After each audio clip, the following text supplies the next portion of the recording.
ঈদের দিন তার ঘরে খাবার নাই। আয়েশা রাদিয়াল্লাহু আনহা বলছেন যে ইয়া রাসূলুল্লাহ কিছু দিয়ে যান, আমরা ঈদের রান্নাবান্না করব। নবীজি কিছু দিতে পারলেন না, সুবহানাল্লাহ সাল্লাল্লাহু আলাইহি ওয়াসাল্লাম। তিনি চলে গেলেন ঈদের নামাজ পড়াতে। ঈদের নামাজ পড়িয়ে বাসায় এসে দেখলেন রান্নাবান্না হচ্ছে, মাশাআল্লাহ সবার ঘরে রান্না হচ্ছে। তো তিনি জিজ্ঞাসা করলেন খাবার কোথেকে আসলো? তখন তার স্ত্রীরা বললেন, আম্মাজান যারা ছিলেন রাদিয়াল্লাহু আনহা, আয়েশা রাদিয়াল্লাহু আনহা সম্ভবত বলেছেন যে আপনি যখন চলে গিয়েছেন তখন উসমান বিন আফফান রাদিয়াল্লাহু আনহু তিনি প্রত্যেক স্ত্রীর ঘরে একটা করে উট পাঠিয়েছে খাবার। আপনারা ব্যবসায়ীরা উসমান রাদিয়াল্লাহু আনহুর মতো হয়ে যান এবং দিনের জন্য আপনাদের এই অর্থবিত্ত যা আছে ঢেলে দেন ইনশাআল্লাহ। যে ব্যক্তি দুনিয়া গোছাবে আল্লাহ পাক তার পরকাল গোছাবেন না, যে ব্যক্তি পরকাল গোছাবে আল্লাহ তার দুনিয়া গুছিয়ে দিবেন ইনশাআল্লাহ। আর আল্লাহর নবী সাল্লাল্লাহু আলাইহি ওয়াসাল্লাম এরপর কি করেছেন জানেন? হাত তুলে দোয়া করেছেন। দোয়াটা আমি মুখস্থ করে রেখেছি, কারণ আমার ছেলের নাম উসমান, ওকে দেখলে আদর করতে হবে, দোয়াটা যেন করা যায়। আল্লাহুম্মা সাহহিলিল হিসাবা আলাল উসমান, আল্লাহুম্মা সাহহিলিল হিসাবা আলাল উসমান। আল্লাহ তুমি উসমান রাদিয়াল্লাহু আনহুর একদম সহজ হিসেব নিয়ে নেন। এই জন্য উসমান রাদিয়াল্লাহু আনহুর হিসেব হবে 3 নাম্বার। প্রথমে আবু বকর সিদ্দিক, তারপর ওমর ইবনে খাত্তাব, তারপর ওসমান ইবনে আফফান, এবং তিনি যাবেন বের হয়ে চলে আসবেন। হিসাব সহজ নাই। ওই যে দোয়া নবী সাল্লাল্লাহু আলাইহি ওয়াসাল্লাম করেছেন একদিনের আমল, এরকম লাইফ ছিল তার। নবী সাল্লাল্লাহু আলাইহি ওয়াসাল্লাম নিজে করে দেখাতেন, খালি বলেননি দান করো। আর আমরা মাশাআল্লাহ ওয়াজ মাহফিলে এসে দেখি যে দান উঠাচ্ছে। আপনি কয় টাকা দান করেছেন? আপনি দেন 50, কে 50 দিবেন হাত তোলেন, বাস। আমি কিন্তু বলছি না আর কি, বাস 50 দিল, কে 20 দিবেন, কে 20 দিল, কে 10 দিবেন, 10 দিল। লাস্টে দেখা যায় যে আস্তে আস্তে নোট কমতে থাকে, 1000, কে 500 দিবেন। শেষে বলে ভাই খুচরাগুলোও দেই, ভাই খুচরাগুলোও দেই, খুচরাগুলোও দেই, ভাই খুচরাগুলোও দেই। তো এই হচ্ছে অবস্থা। তো ওই হুজুর কয় টাকা দিয়েছে নিজের দান কি বুঝাতে চাচ্ছি। আল্লাহ নবী সাল্লাল্লাহু আলাইহি ওয়াসাল্লাম কথার মানুষ ছিলেন না, নিজে কাজ করে দেখিয়েছেন। আমরা নামাজ পড়তাম 5 ওয়াক্ত, পড়ি 5 ওয়াক্ত। আল্লাহ নবী সাল্লাল্লাহু আলাইহি ওয়াসাল্লাম নামাজ পড়তেন 8 ওয়াক্ত। বলুন কীভাবে? 5 ওয়াক্ত সালাত, তাহাজ্জুদ, এটাও একটা ওয়াক্ত ধরলাম আর কি। ইশরাক, চাশত, ইশরাক এবং চাশত, সালাতুদ দুহা, দেখেন কয়টা হচ্ছে? 8টা হচ্ছে। এছাড়াও যখনই ওযু করতেন নামাজ পড়তেন, যখন সময় পেতেন নামাজ পড়তেন। তিলাওয়াত তিনি শুধু নিজেই করতেন এমন নয়, মানুষের তেলাওয়াত শুনতেন। আপনারা ওই হাদিস জানেন, তিরমিজিতে আছে, আব্দুল্লাহ ইবনে আব্বাস রাদিয়াল্লাহু আনহু তেলাওয়াত শুনতে শুনতে তার চোখ দিয়ে পানি হচ্ছে।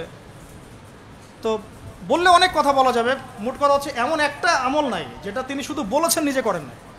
একদম তাসবিহ তাহলিল থেকে শুরু করে, জিকির আজকার থেকে শুরু করে জিহাদ দিন কায়েম পর্যন্ত শুধু বলেন নাই, করে দেখিয়েছেন।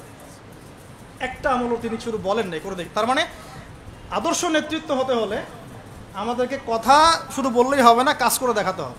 খালি বড় বড় গরম গরম রাজনৈতিক ভাষণ দিয়ে লাভ নাই, বরং কথা কাজ করে দেখাতে হবে। সমৃদ্ধি কাকে বলে, উন্নতি কাকে বলে, অগ্রগতি কাকে বলে, একটা নেশনের ডেভেলপমেন্ট কাকে বলে। শুধু মিলস, ইন্ডাস্ট্রিজ, ফ্যাক্টরিজ আর ফ্লাইওভার এগুলোর মানদণ্ড নয়। আপনি যদি ভুটানকে দেখেন, সেখানে এত এগুলো পাবেন না, আপনি ইন্ডাস্ট্রিয়াল রেভলিউশন পাবেন না, বাট তারা সুখী, হ্যাপি।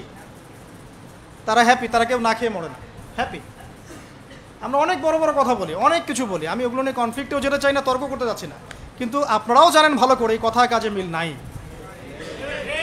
এবং সত্যি কথা এটাই যে আমরা যা বলছি তা আসলে করছি না, আমরা খেয়ানত করছি। আল্লাহর কাছে জবাব দিতে হবে, আল্লাহর কাছে জবাব দিতেই হবে। যেই হোক না কেন উপরে, যেই আসুক না কেন, তাকেই আল্লাহ পাক জিজ্ঞাসা করবেন, পুরো নেশনের হিসেব তাকে দিতে হবে। এটা খুব ডিফিকাল্ট। আবু যর রাদিয়াল্লাহু আনহুকে নবীজি বলতেন তুমি জীবনেও নেতৃত্ব চেয়ে নিও না কখন, তোমাকে জোর করেও যদি দেওয়া হয়, তোমাকে এটা ছুরিবিহীন জবাই করে দেওয়া হয়েছে, তোমাকে ছুরিবিহীন জবাই করে দেওয়া হয়েছে। আমরা কত কত সমস্যা দেখবেন। এডুকেশন নিয়ে আপনাকে আল্লাহ পাক জিজ্ঞাসা করবেন, জাতিকে কি শিখিয়েছ। হ্যাঁ, ইসলামের খেদমত নিয়ে জিজ্ঞাসা করবেন, অর্থনীতি নিয়ে জিজ্ঞাসা করবেন, তোমার জাতিকে সুদমুক্ত করতে পেরেছিলে কিনা। আপনাকে আল্লাহ পাক জিজ্ঞাসা করুন প্রশাসনিক বিষয়গুলো নিয়ে, সততার সাথে প্রশাসন চালিয়েছ কিনা, না দুর্নীতি করেছ, কখনো ঘুষ খেয়েছিল কিনা, কখনো কি কলমের খোঁচায় কোনো মাজলুমকে শাস্তি দিয়েছ কিনা, কেউ জুলুম করে নাই তাকে শাস্তি দিয়েছ কিনা।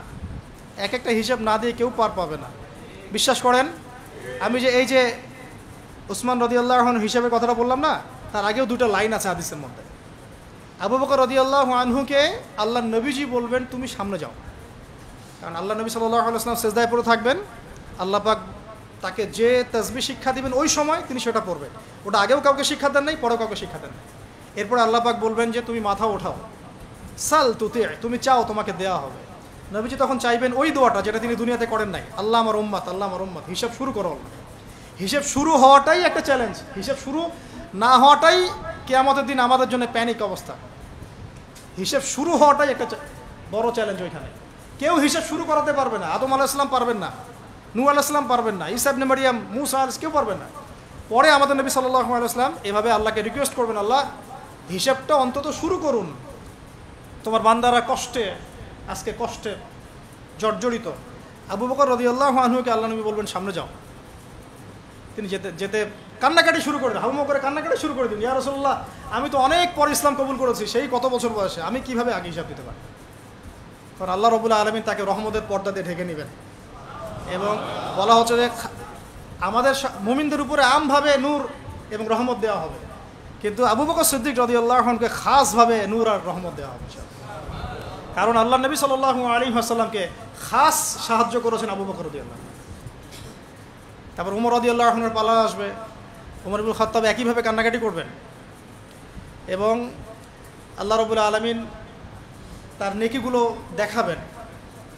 নবী সাল্লাল্লাহু আলাইহি ওয়াসাল্লাম বলেছেন যে কেউ যদি আসমানের সমস্ত তারাকে একত্রিত করে, ওর মিসাল আর উমর ইবনুল খাত্তাবের নেকির মিসাল হবে সব। এরপরে ওসমান রাদিয়াল্লাহু আনহুর কথা তো বললামই। তারপর আলী ইবনে আবি তালেব, তার ব্যাপারে এসেছে সবচেয়ে তড়িৎ হিসাব তার হবে, সবচেয়ে ফাস্ট। আলী রাদিয়াল্লাহু আনহু একটা দোয়া করতেন, এই দোয়াটা আমরাও করি। তিনি দোয়া করতেন যে আল্লাহ আমি চাই না যে আমাকে শিশু বয়সেই, কিশোরে বা যৌবনকালেই কোনো একটা অঘটন হলো বা দিনের জন্য কোনো একভাবে আমার ইন্তেকাল হয়ে গেল, এটা আমি পছন্দ করি না, এটা আলী রাদিয়াল্লাহু আনহু বলতেন। বরং আমি চাই দিনের জন্য আমি খেদমতের পর খেদমত করতে থাকি এবং কষ্টের পর কষ্ট সহ্য করতে থাকি এবং শেষে গিয়ে শাহাদত লাভ করি। ঠিক আল্লাহ রাব্বুল আলামিন তাকে ওইভাবেই মৃত্যু দিয়েছে। এটা হচ্ছে আমার কাছে মনে হয় এটা সেই হাদিসের ব্যাখ্যা যে আল্লাহ পাক সম্পর্কে মানুষ যে ধারণা রাখবে আল্লাহ পাক তাকে সেটাই দিবেন। আমরা দোয়া করি আল্লাহ পাক আমাদের সবাইকে যেন তার ইবাদত করতে করতে দাড়ি সাদা করার তৌফিক দান করেন এবং আল্লাহর রাস্তায় শাহাদত দান করেন। তো এখন আসুন, সম্ভাবনা আছে তো? সম্ভাবনা আছে। আমরা ওয়ার্ল্ড অ্যাফেয়ার্স ঘাটাঘাটি করছি, সমকালীন বিশ্ব সম্পর্কে খোঁজখবর রাখছি। পরিস্থিতি কখন কোন দিকে কীভাবে মোড় নেবে কেউ জানে না। আজকে যা হয়েছে তা কি মানুষ জানতো, ভাবতে পেরেছিল এটা হতে পারে? ও বাই দ্য ওয়ে, এখন আপনি অনেককেই অনলাইনে পাবেন না, যাদেরকে অনেক লাভঝাপ করতে দেখেছেন এরা এখন সব ঘুমটা দিয়ে গর্তে ঢুকে যাবে। নাই, কোনো কথা নাই, এখন চুপ। বরং দেখবেন ইসরায়েলের পক্ষ নিয়ে কথা বলা শুরু করেছে, না হামাসের এটা উচিত হয় নাই, না এটা উচিত হয় নাই, এটা কেমন, আরও বেশি আগ্রাসন চালাবে। আরে ভাই, আগ্রাসনকে কম চালাচ্ছে নাকি এমনিতেই? আমাদের একজন উস্তাদ এক কথা বলেন যে যদি প্রতিহত করা হয় তাহলে যে বিজয় হবে এটা নিশ্চিত না, কিন্তু প্রতিহত না করা হলে যে পরাজয় হবে এটা নিশ্চিত। তো তারা যদি প্রতিহত করে এটা কি অপরাধ?